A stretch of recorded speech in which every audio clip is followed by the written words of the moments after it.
ব্রট to you by V-Guard, co-powered by Sensodyne ও ভিমল বলো কথা কেশরী। Associate sponsor UltraTech cement.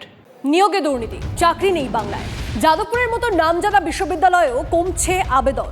কলা বিভাগে আবেদনে উৎসাহ হারাচ্ছে পড়ুয়ারা। ব্যাপক হারে কমেছে যাদবপুরের কলা বিভাগে আবেদন। চাকরি নেই, কলা বিভাগে পড়ে ভবিষ্যৎ নিয়ে ধোঁয়াশা, তাই আগ্রহ কম দাবি শিক্ষাবিদদের একাংশে। বেসরকারি বিশ্ববিদ্যালয়ের সঙ্গেও লড়ে উঠতে পারছে না যাদবপুর, এমনটাও মত অনেকের। র্যাগিংয়ের ঘটনাও পড়ুয়াদের যাদবপুর বিমুখ করছে, এমনটাও মনে করা হচ্ছে। আমাদের শিক্ষাক্ষেত্রে উচ্চশিক্ষায় গবেষণায় একের পর এক স্কলারশিপ কিন্তু বন্ধ হয়ে যাচ্ছে। আমাদের বিশ্ববিদ্যালয়ের ক্ষেত্রে দেখি, আমরা দেখব রুসা থেকে শুরু করে একের পর এক গ্রান্ট বন্ধ করে দেওয়া হয়েছে।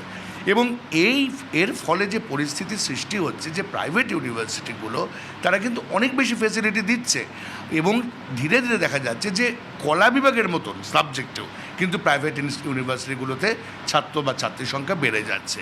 এটা গত ৮-১০ বছর ধরে পশ্চিমবঙ্গে কার্যত স্কুল শিক্ষায় শিক্ষক নিয়োগ সরকারি স্তরে বন্ধ হয়ে গেছে এবং কলেজগুলোতেও যে পরিমাণ নিয়োগ আগে হতো সেই নিয়োগের সংখ্যা অত্যন্ত কমে গেছে। একদিকে চাকরি নেই, অন্যদিকে ৪ বছরের কোর্স।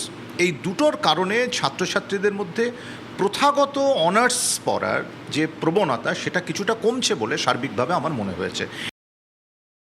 দুর্নীতির কারণে এই স্কুলের চাকরি কিন্তু বন্ধ হয়ে গেছে, সুতরাং এইটা একটা অবশ্যই বড় কারণ। এবং তার সাথে যে এনইপির আন্ডারে ৪ বছরের কোর্স পড়া, পুরো কোর্স কমপ্লিট করা, এটা একটা সমস্যার জায়গা হয়ে দাঁড়িয়েছে এবং যার জন্য হচ্ছে জেনারেল বিশেষত আর্টসের ক্ষেত্রে কিছুটা কমেছে। আর্টসের পড়ুয়ারা এখন বহু ক্ষেত্রে কিছু প্রফেশনাল কোর্স, যেগুলো হয়তো একটু কম সময় ব্যয় করে কিছু চাকরি পাওয়া যাবে অল্প মাইনের হলেও, সেই প্রফেশনাল কোর্সের দিকে কিন্তু অনেকে ঝুঁকছেন। Brought to you by V-Guard, co-powered by Sensodyne ও ভিমল বলো কথা কেশরী। Associate sponsor UltraTech cement.